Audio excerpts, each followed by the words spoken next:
If you've ever wondered whether it's possible to authentically sell at your event without compromising your values, this is for you.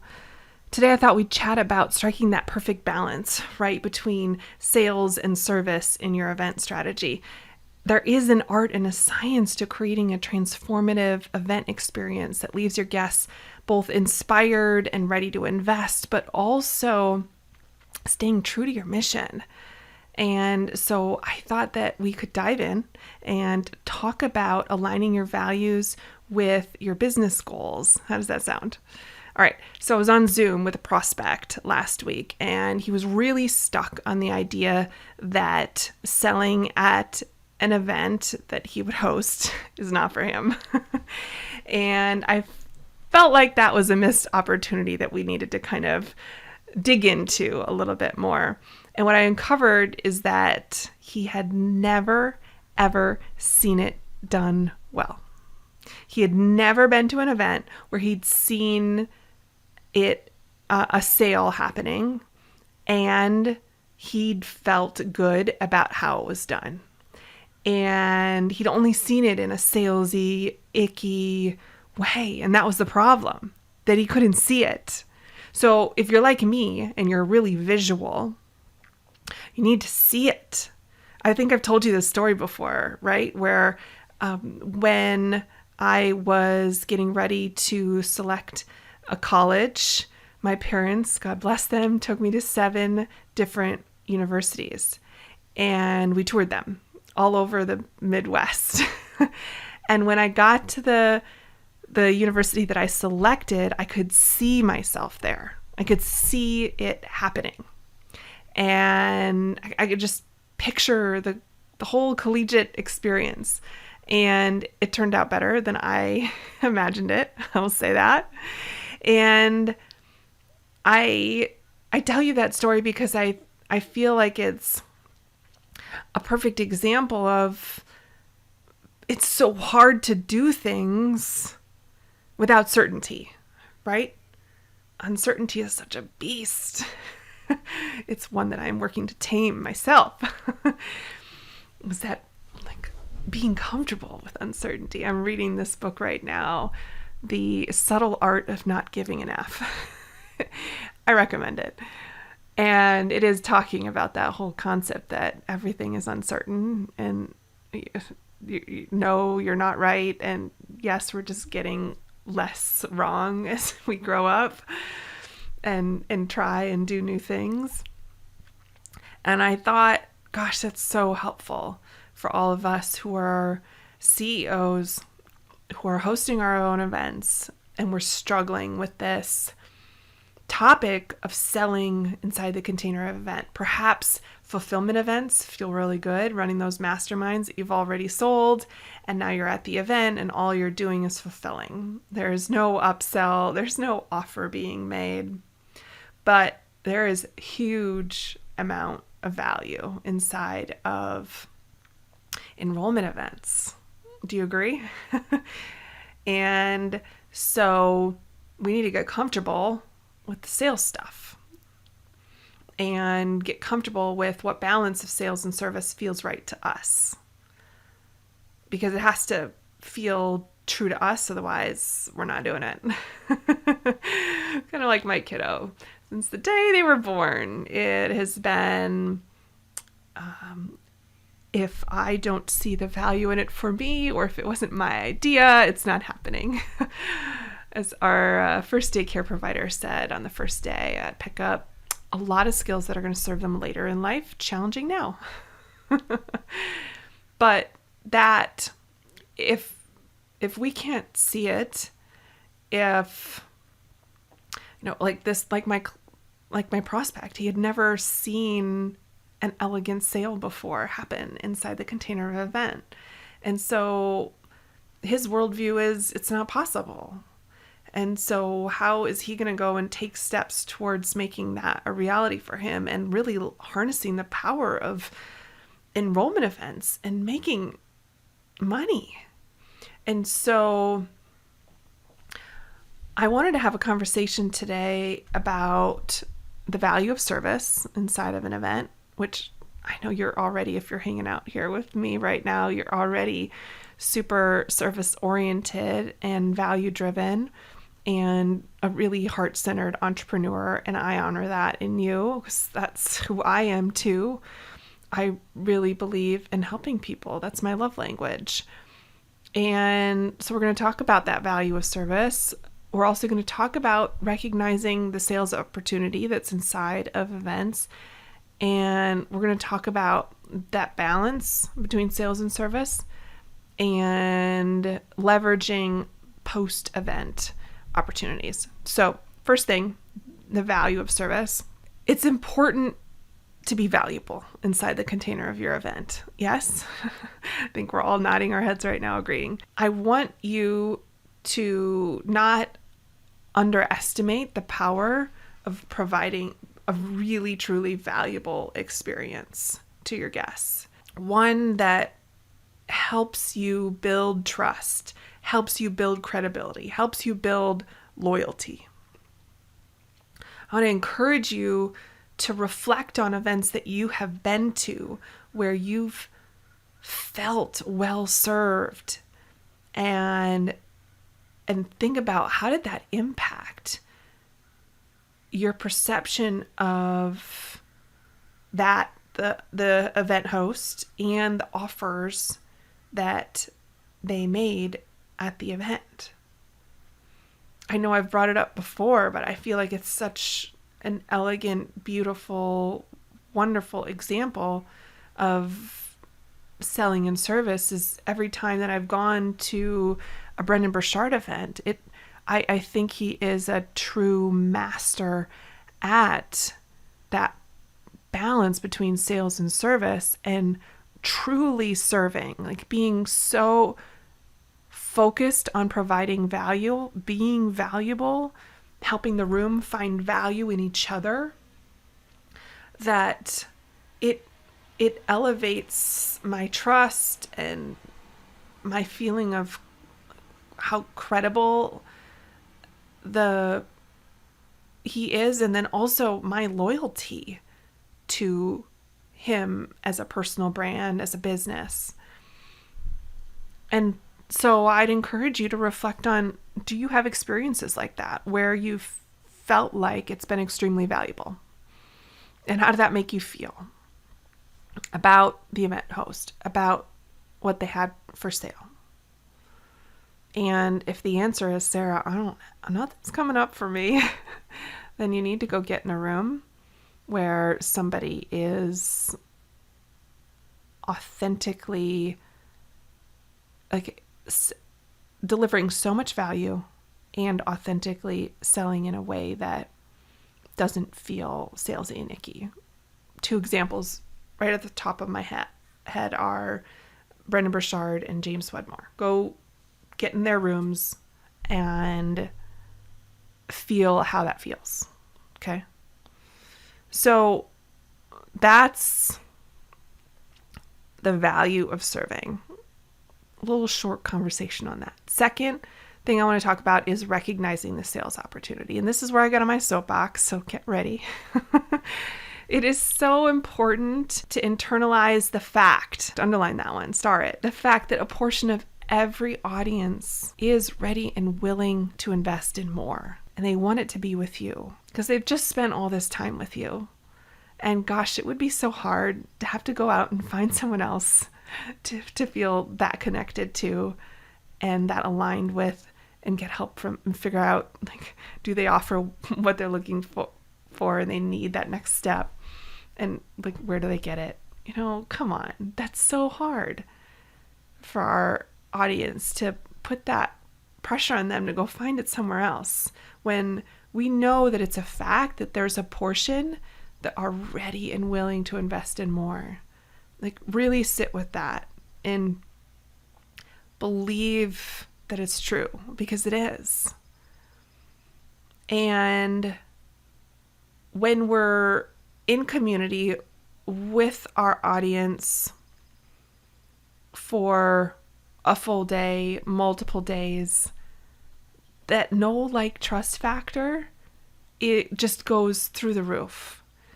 It's such an intimate time that we're spending with our community, with our guests during that event. And that intimacy creates a prime opportunity for showcasing your expertise, your products, your services to an audience that's really receptive. Like, this is going to be the easiest sale you make. But you have to get past the part where it feels hard to you to speak up. And so I want to encourage you to reflect on events, again, where offers were made. And how did you feel about that sales approach? And did it feel too genuine or too salesy? Not too genuine. Did it feel genuine or too salesy? And if you haven't, again, back to my homework for you, go get in a room. Go ask around in your circle who's been to an event where it has felt so authentic and so value driven and felt so good about the offer that was being made. Ask for suggestions and then go get in those rooms. And if you need suggestions, like I said, Brendan Burchard or James Wedmore. Those are ones that I know, like, and trust will deliver on what I'm talking about here. That really value-driven content and a sales approach that felt genuine and just like right time, right place, right person. Third thing I want to talk about is that balance between sales and service. Because I think some people might already be in the camp of, yes, selling, it's the right thing. But I was at a thing where all they did was sell, and that didn't feel right either. Let's talk about balance. It is a thing which in the world of sales and service. I want you to think about your why times 2. So that's the first thing we dive deep into inside of Live Event Academy, is that why are you doing this event for your business and why are you doing this for your community? And obviously, it's so important that you're aligning your event goals with what your audience needs. So aligning what your business needs, but also with what your audience needs. But first you have to know what they are, right? So then I want to give you some tips now about how you structure the event. And I want you to go back. There is a whole event on structuring your event for a sale, and we talk more in detail on this. I'll link it up in the show notes. But what I want you to know now is that you do need to strike a balance, and it'll come back to those reflections that you did earlier on events where you've been to that felt really value driven, what felt good about that to you, events where there's been an offer and it felt genuine, what felt good to you. And because some people do feel okay with maybe a handful, 3-4 offers over the course of 3-4 day event. Some are only comfortable with one offer and the offer that they're making, or some are comfortable with offers, but they have to be under a certain price point to balance out the higher ticket thing that you're going to sell. There is no rule here. There is no right way, but know that yes, you do need to strike a balance, because if it's all sales, they're likely not going to want to come back. But it also needs to feel right to you and authentic to you. Definitely use those past experiences as a guide to determining the right balance for you. And then consider this other option that perhaps you don't sell. You're like, wait, Sarah, what? I thought you just told us to sell.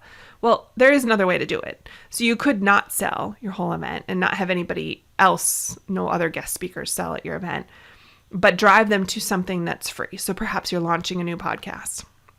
And so you want to drive everybody to subscribe to your new podcast or subscribe to your new YouTube channel. And then you know that you've already strategically placed bumpers or ads on those platforms that will sell the thing that you really want to sell, which is maybe your membership or maybe a group coaching or one-on-one coaching, whatever your thing is. That is an option. It works best with larger sized audiences because, right, it's a numbers game, conversions. But consider that as another option for balancing that sales and service. Now, the last thing I want to talk about is leveraging post-event opportunities. So the post-event experience is a whole nother place where you can extend the value, the service that you're providing, and also extend the sales window. So really have a conversation with your team about what does post-event follow-up look like, and how can we use that valuable opportunity to continue serving our guests and continue nurturing those relationships and potentially even continue the sales conversation. So ideas are providing free resources post-event, providing perhaps it's office hours calls, perhaps it is checklists or guides that dive deeper into the topics that were covered at the event. Perhaps it's helping people create connections with each other and accountability groups. Perhaps it's offering offers that offer ongoing support, or perhaps it's closing down the offer, continuing the sales window of whatever you had at the event. I like to do your best to close that window at the event, and then if you have to reopen it, adjust the bonus stack or the offer just a bit so it feels authentic. But there is a way that you can continue that sense of community, the sense of driving towards new goals, workshopping, continuing to flesh out the ideas and work that was done inside the container of the event. And so I'd encourage you to leverage it, because there is a lot of money to be made in the weeks and months following an event with that segment of your community who's definitely warmer, right? So definitely go into that post-event follow-up period with a true service-oriented mindset. And I mean, we've talked about how the service-oriented mindset is happening during your event, but you continue that on in the post-event, because those are your warmest leads right now. They feel so good about you and the experience they just had and the community that they're a part of. And so help them continue that. I do think it's one of the biggest stones unturned, biggest opportunities that's untapped, is that post-event experience. Most business owners have just totally expended all of their energy on the event and the lead up to the event, filling it, that next almost zero effort happens afterwards. But I'm telling you, that time is magic. It's absolutely magic. Like, those people are paying attention and helping coach their reentry in ways that are both free and paid is valuable. So again, reflect on your past events that you've attended where there's either been a lack thereof or an intentional post-event strategy that resonated with you, and figure out what pieces you would like to model and bring into your own event strategy. So I hope this conversation that we've had about the value of serving your audience inside of your event, the recognizing that there is a huge sales opportunity of balancing sales versus service, and leveraging the post-event opportunity has been valuable and shed some light on how you can sell and serve, because I believe we can do both.